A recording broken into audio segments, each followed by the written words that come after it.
Hi there, it's February 1st and time for a brand new version of our study in Proverbs.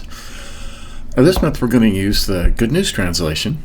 The Good News translation is a thought-for-thought translation that was wildly popular in the 70s and 80s when I was a teenager and a young adult. And a lot of people in the youth groups would carry them. They made it in a paperback. And it was a good Bible, and it was put into words that made it easier to read and easier to understand. Now we're going to go over the different kinds of translations, and I have a chart over here.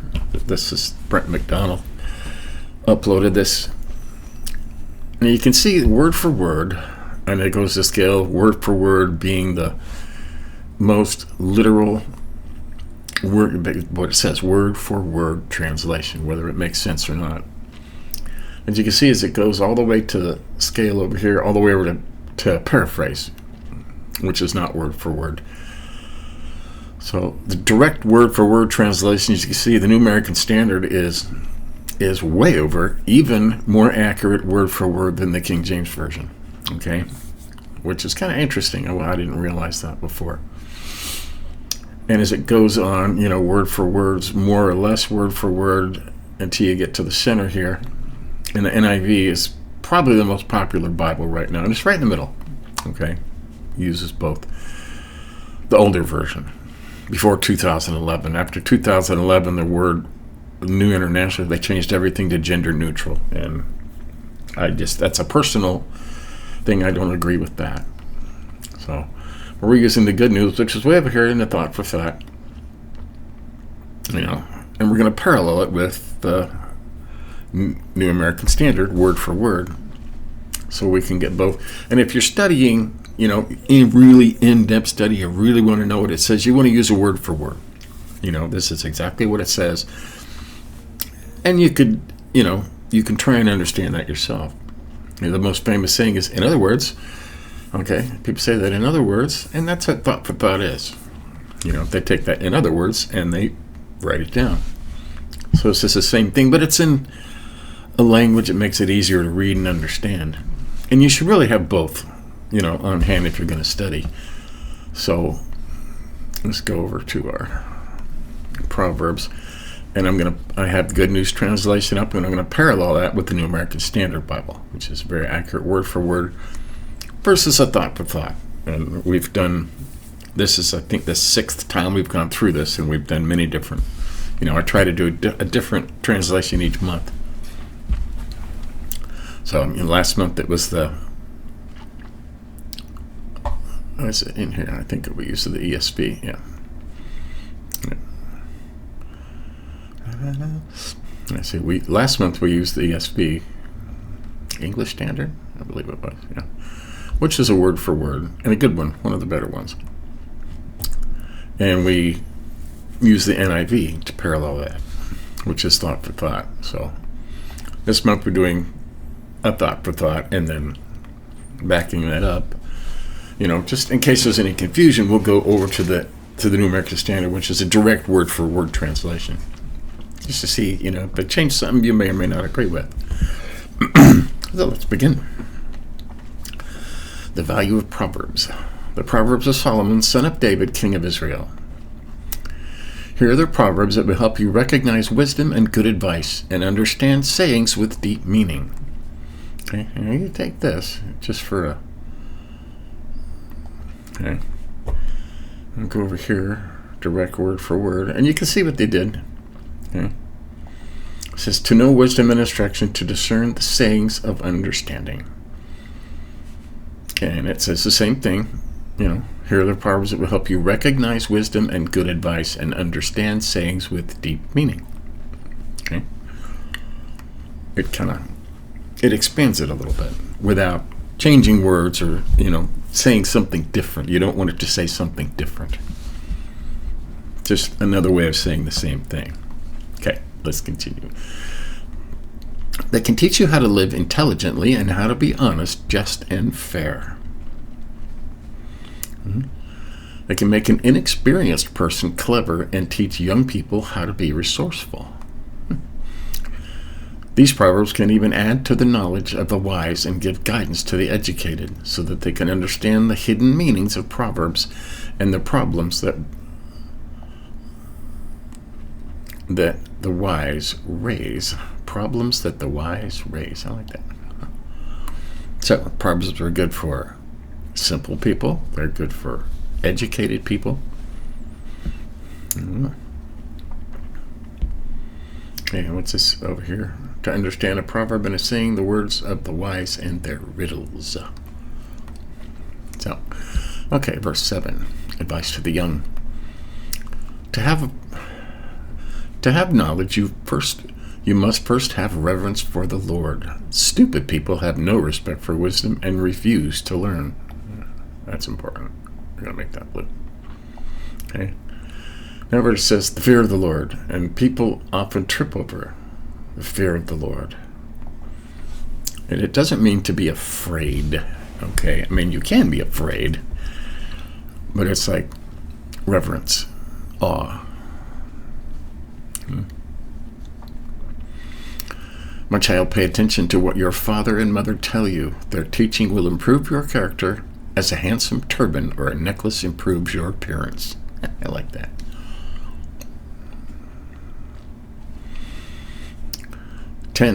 My child, when sinners tempt you, don't give in. Suppose they say, come on, let's find someone to kill. Let's attack some innocent people for the fun of it. They may be alive and well when we find them, but they'll be dead when we're through with them. We'll find all kinds of riches and fill our houses with loot. Come join us. We'll all share what we steal. Now that says that vastly different over here. My son, if sinners entice you, do not consent. If they say, come with us, let's lie in wait for blood. Let's ambush the innocent without cause. Let's swallow them alive like Sheol or hell. Yeah, same thing, but you can tell how it's very much expanded on the thoughts and stuff. I kind of like that. I haven't read this version, the Good News Translation, for a long time. Okay, 15. My child, don't go with people like that. Stay away from them. They can't wait to do something bad. They're always ready to kill. It does no good to spread a net when the bird you want to catch is watching you. But people like that are setting a trap for themselves, a trap in which they will die. Robbery always claims the life of the robber. This is what happens to anyone who lives by violence. Boy, that's a good one, isn't it? Robbery always claims the life of the robber. Sooner or later.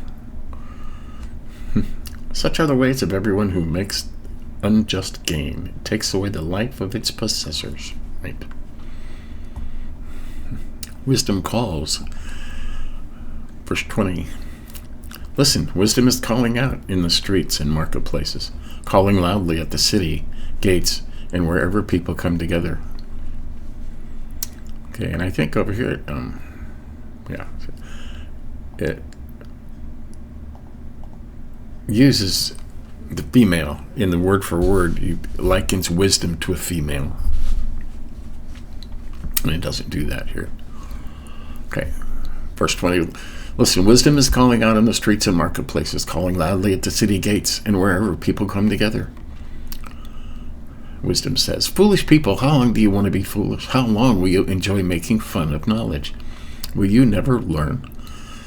Listen, when I reprimand you, I will give you good advice and share my knowledge with you. I have been calling you, inviting you to come, but you would not listen. You paid no attention to me. You have ignored all my advice and have not been willing to let me correct you. So when you get into trouble, I will laugh at you. I will make fun of you when terror strikes, when it comes on you like a storm, bringing fierce winds of trouble, and you are in pain and misery.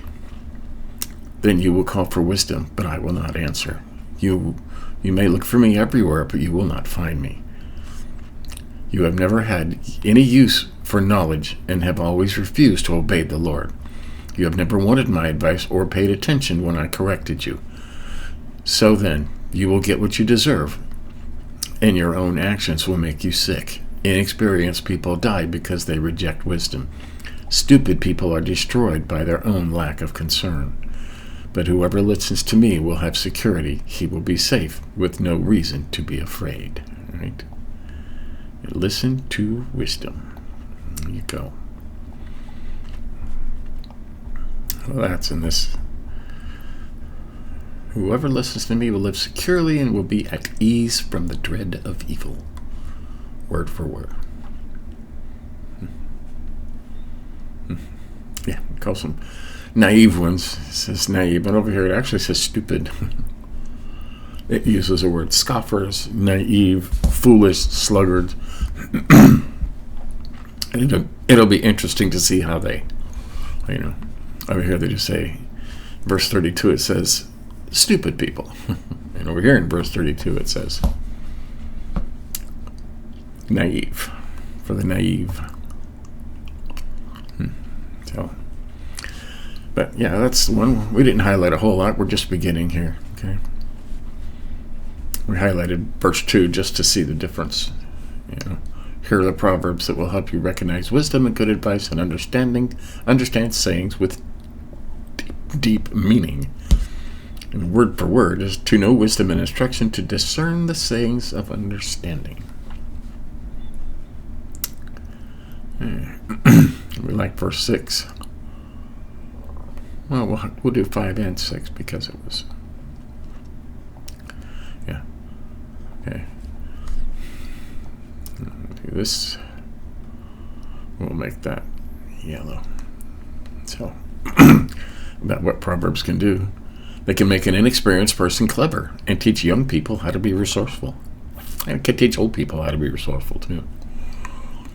These proverbs can even add to the knowledge of the wise and give guidance to the educated, so that they can understand the hidden meanings of proverbs and the problems that the wise raise. Right? Problems that the wise raise.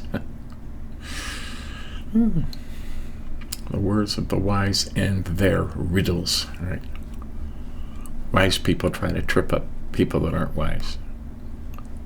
Okay? We highlighted verse 7. To have knowledge, you must first have reverence for the Lord. Okay? It has a note here. The most important part of knowledge is having reverence for the Lord. Okay? Now that's really important. If you want to have knowledge, you must, over here it says, fear the Lord is the beginning of knowledge. Okay? Unless you have reverence for the Lord and you fear God and have awesome respect, basically put him in his place as the creator of all, leader of all, in charge of everything. Okay? That commands ultimate respect.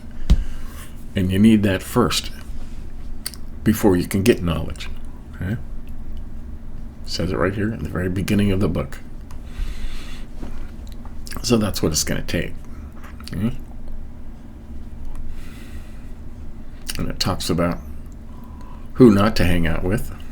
And there's lots of these people around now, man. Just look everywhere. The people looting the stores and burning cars and smashing things and killing people and stealing from them. Okay? And at the end, 19, robbery always claims the life of the robber. This is what happens to anyone who lives by violence. There's a note there.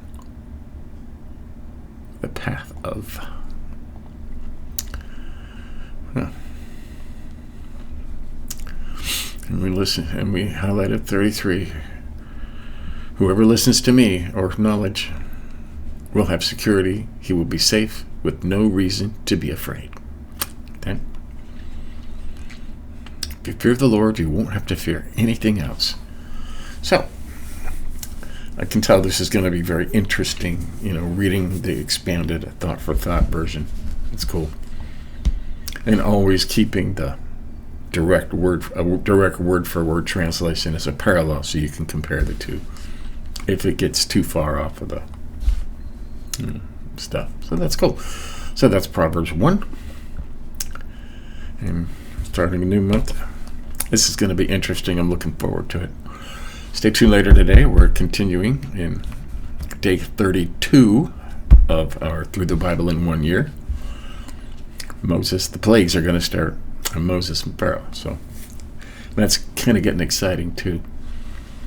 So, till then, remember, have reverence for the Lord, or fear the Lord first. And be humble. See you next time.